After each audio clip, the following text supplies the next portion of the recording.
اعوذ باللہ من الشیطان الرجیم بسم اللہ الرحمن الرحیم الحمد للہ رب العالمین والصلاة والسلام علی اشرف الانبیاء والمرسلین سیدنا و مولانا ابی القاسم محمد وعلى اہل بیتہ الطیبین الطاہرین المعصومین المظلومین الغر المیامین ولعنة الدائمة الباقیہ علی اعدائهم اجمعین من الان الى یوم الدین اما بعد۔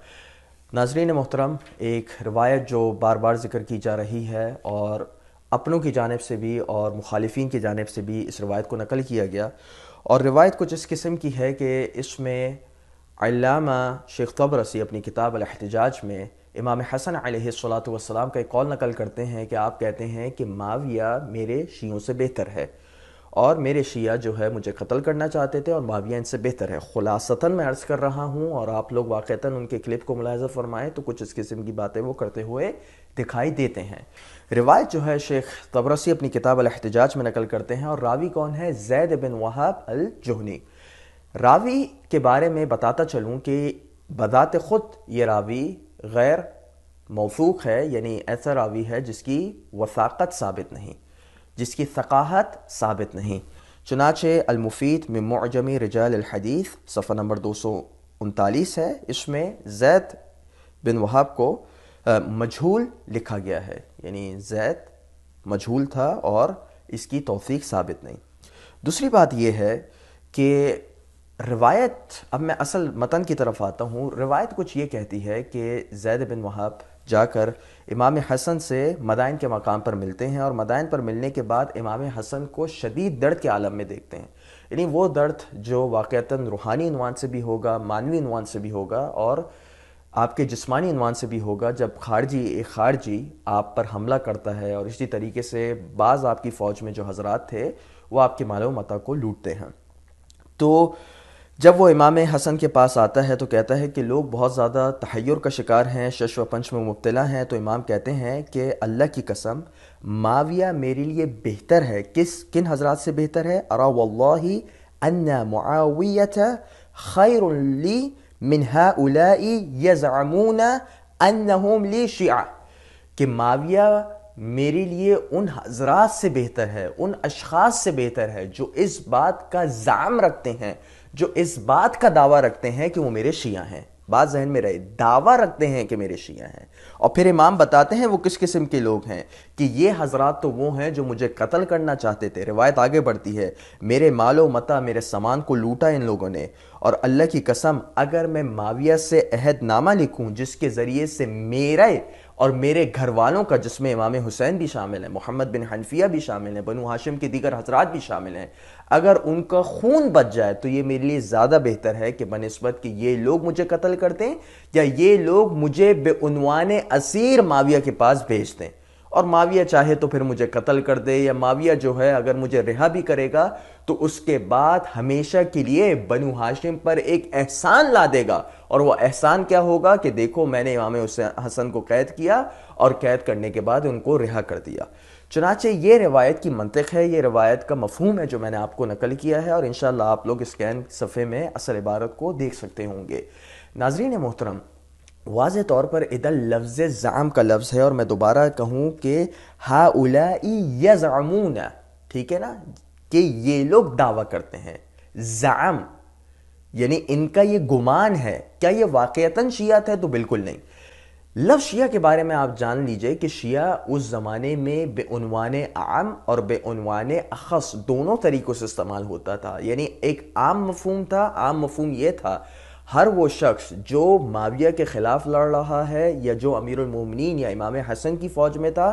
چاہے وہ ماقبل خلفاء کو برحق بھی سمجھتا ہو، وہ شیعہ کہلاتا تھا۔ یہ بے عنوان عام تھا، اور بے عنوان اخص فقط اور فقط وہ شیعہ کہلائے جاتے تھے جو واقعتاً امام اور ائمہ علیہم السلام کو مفترض الطاعت سمجھتے تھے، ان کو معصوم سمجھتے تھے، اور ان کی اطاعت کو مطلق واجب سمجھتے تھے۔ ایسے اشخاص کو بے عنوان اخص، جو آج کل شیعہ موجود ہیں، بے عنوان اخص اس عنوان سے شیعہ کہا جاتا تھا۔ تو یہ بات آپ لوگ کے لیے کلیئر ہو گئی۔ پہلی بات یہ ہے کہ ادھر لفظ زعم آیا ہے۔ زعم کے مطلب ہے یہ گمان کرتے ہیں، حقیقت میں ایسے نہیں۔ زعم کا لفظ بتا رہا ہے کہ حقیقت اس کے بالکل برخلاف ہے، اور اگر آپ لوگ کو میری بات پر یقین نہ آئے اور میرے ترجمے پر آپ کو اطمینان نہ ہو تو آئیے سورہ جمعہ ہمارے سامنے ہے، اور سورہ جمعہ کی آیت نمبر 6 میں خداوند متعال کا ارشاد ہے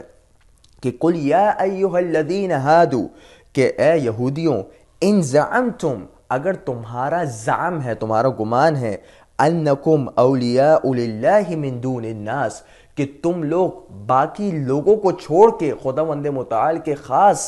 چاہنے والے ہو، خداوند متعال کے خاص دوست ہو، فتمنوا الموت ان کنتم صادقین، تم موت کی تمنا کرو اگر واقعتاً تم سچے ہو۔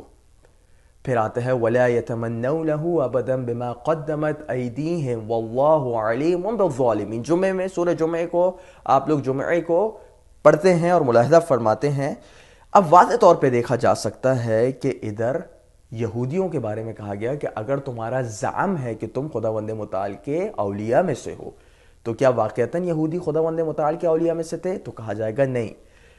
نہیں تھے۔ اس وجہ سے خداوند متعال نے لفظ زعم کا لفظ استعمال کیا ہے۔ زعم یعنی تمہارا گمان ہے اور حقیقت اس کے بالکل برخلاف ہے، اور یہی منطق امام حسن استعمال کر رہے ہیں کہ دیکھو میرے شیعہ برے نہیں ہیں، اور میرے شیعہ جو واقعتاً حقیقی ہیں اور جو واقعتاً مجھ پر اپنی جانوں کو چھڑکتے ہیں وہ کوئی اور ہیں، اور کچھ ایسے لوگ ہیں جو میری فوج میں شامل ہو گئے اور جو اپنے آپ کو شیعہ کہلاتے ہیں وہ کوئی اور ہیں۔ تو ناظرین انشاءاللہ یہ چیز آپ کے لیے واضح ہو گئی ہوگی، اور خود لفظ شیعہ جس کا میں نے ترجمہ کیا کہ ایک عام معنوں میں استعمال ہوتا ہے اور ایک اخص معنوں میں استعمال ہوتا ہے، تو یہی بات تقریباً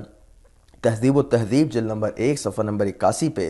علامہ ابن حجر بھی کہتے ہیں فالتشیع فی عرف المتقدمین هو اعتقاد